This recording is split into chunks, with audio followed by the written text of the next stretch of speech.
Tuesday, March 26, 2024. Um, and big day for Donald Trump yesterday. The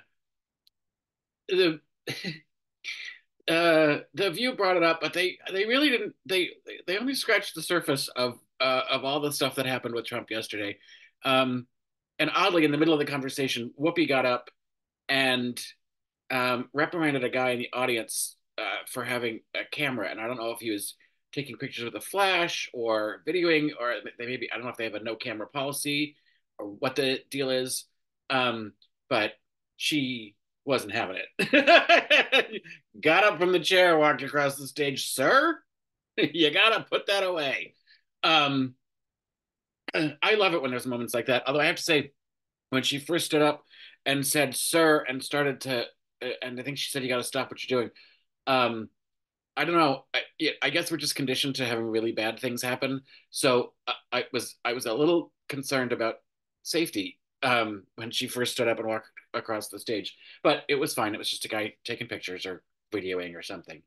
Um, and so anyway, Trump yesterday, the judge in the or the I guess the appellate court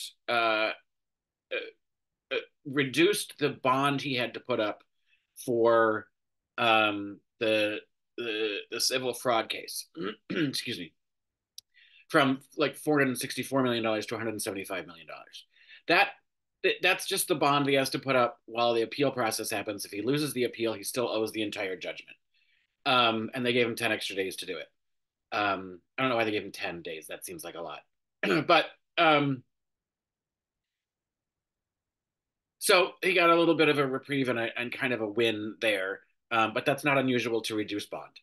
And then the judge in the criminal case that was supposed to start on Monday, but got delayed because the DA dumped like I don't know tens of thousands of documents um, on the defense a few weeks ago, and they wanted a delay to be able to go through them.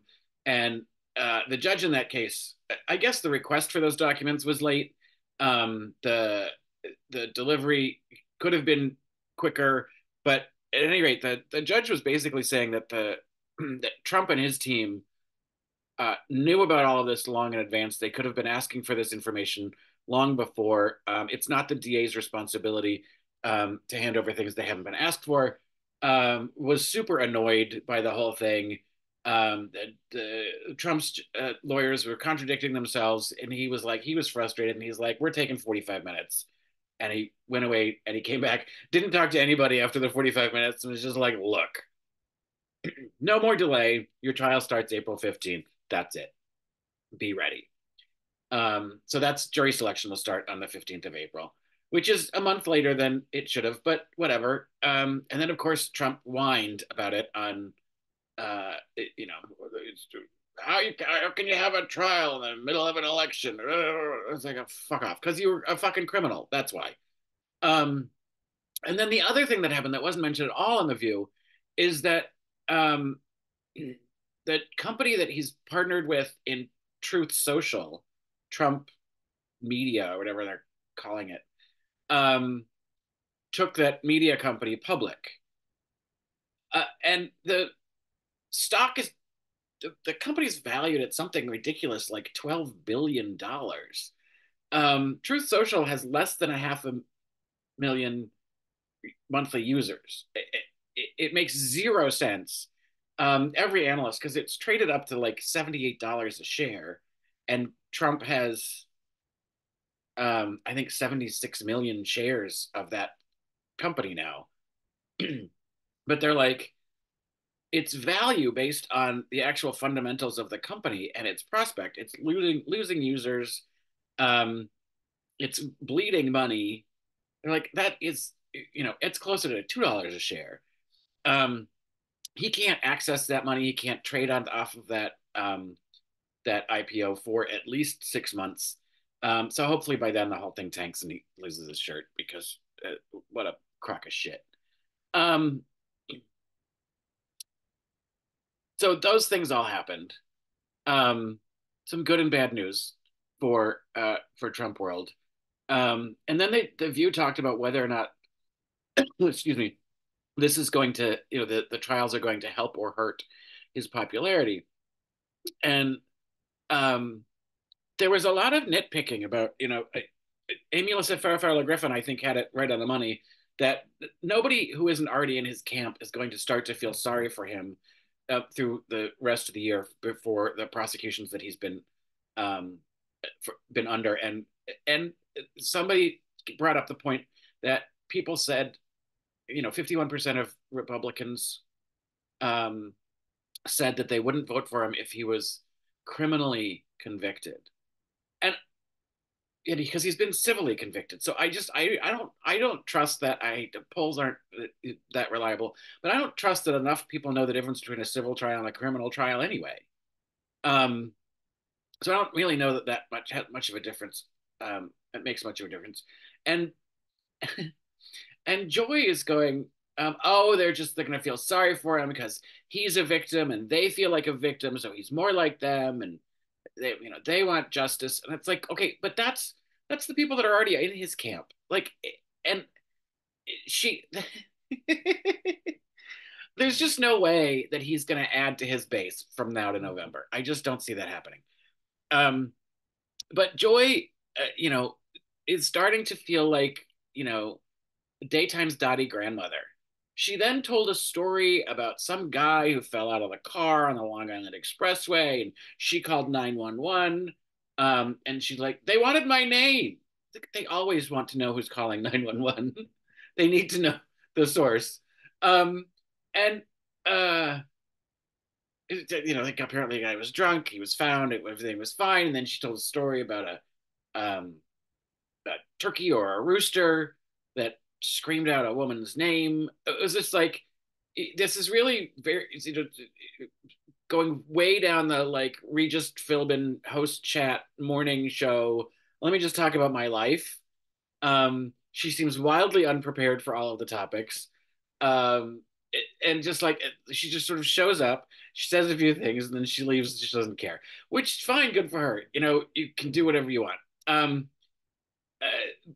She said, I'll never, I'm never leaving this show or this chair. But at some point, she's gonna have to. She's like, there's a charm to her, and then there's also just like, I think you're wildly out of touch. Um, I guess in some cases, it's like there, it's there is kind of an interesting sort of having a boomer perspective. Although she might be greatest generation. She's old enough. I don't know. I think that's what she is. Excuse me. Which is even older than boomer, and they have a hard time with adaptability a lot of the times. She seems to be a fairly spry 81-year-old, um, mentally with it, and uh, and liberal enough, but she's still got that whole like it reminds me of my mother, that immediate, oh, what do you want to do that for? Like that, the dismissiveness of something that's new immediately before you process it. And that's not the greatest thing to have happen on live TV. So it is, I just, I question her future there. Um, but at least it's more of a realistic perspective than anything that Amy Farrah Griffin has to say, because everything that she says is just on a political slant. What does this mean to this race? What does it mean to the House? What does it mean to the polling numbers? What does it mean from a PR perspective? How does it feel about messaging? There's nothing that comes out of her that is about real life.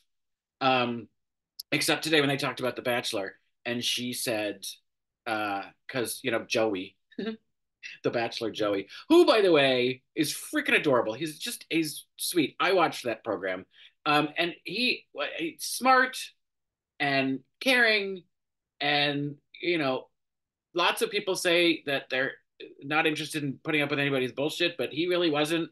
Um, like it's I enjoyed his little journey on the program, but uh, there's no fucking way.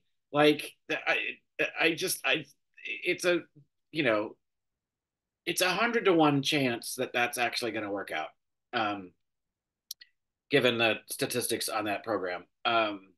So they're going to move to New York, um, and it'll fall apart. I mean, good for them. Be in love.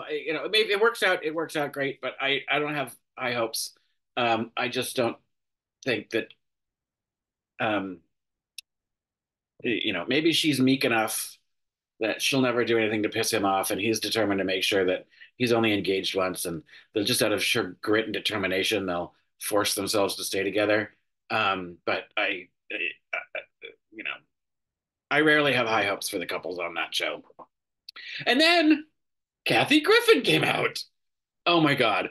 Um, it is hard to hear her with that raspy voice because it sounds like it hurts to talk. But she's a talker, so she's just gonna keep going. Um, and God bless her. She really has been through hell and back since that picture was released, of her holding up Trump's head with ketchup on it. And she became public enemy number one of the United States, which was a vast overreach. Um, this is where that whole both sidesism thing comes into play, where it's like her life was just fucking turned upside down. Um, with federal officers following her around, and she couldn't travel domestically. It was just like it was ridiculous.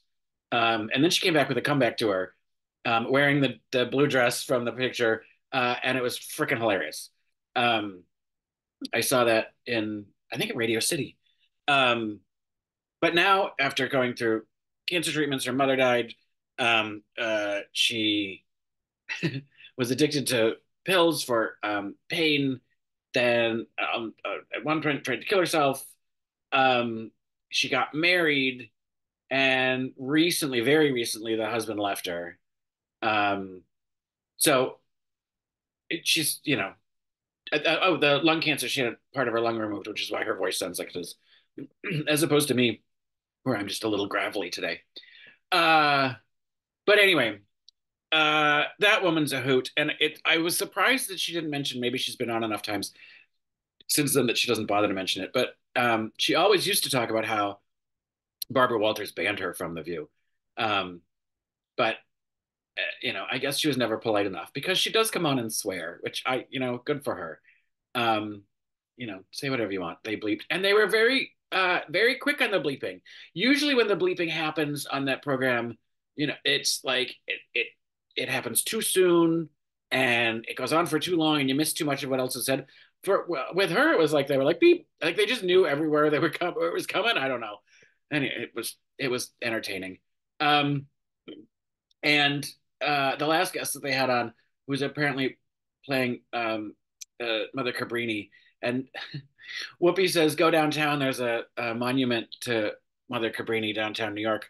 Well, there is, but it's covered up by a giant wall because they are rebuilding that park downtown, so that it is higher above the water level, uh, for to prevent against storm surge damage, which is just fucking ridiculous. Because although it's the one of the lowest points of the city, most southern points of the city, so we'll get the brunt of the any kind of water surge coming in from the harbor.